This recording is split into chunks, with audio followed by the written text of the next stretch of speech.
ഏവർക്കും നമസ്കാരം.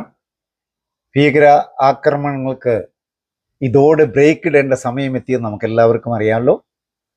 ഇപ്പോൾ സമാധാനത്തിൻ്റെ സന്ദേശം പടർന്നു പിടിക്കേണ്ട സമയമാണ്. ആദ്യമായി നമുക്ക് ഈശ്വരനോട് നന്ദി പറയാം. ഈ പുസ്തകം ഒന്ന് നോക്കൂ, കണ്ടോ?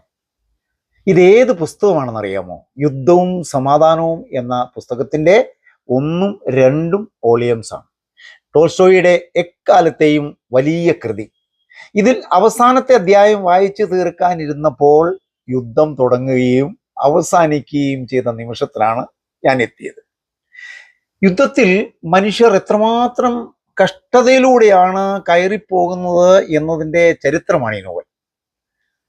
ഇന്ന് ഈ പുസ്തകം ഞാൻ ഉയർത്തിപ്പിടിച്ച് പാകിസ്ഥാനും ഇന്ത്യയും കേൾക്കുന്ന വിധത്തിൽ 2 വാക്ക് പറയാനാണ് ഞാനിവിടെ നിൽക്കുന്നത്. ഇതാണ് ജോർജ് നെടുമ്പാറ ഇൻസ്പിറേഷൻ ത്രിൽ. ഏവർക്കും സ്വാഗതം.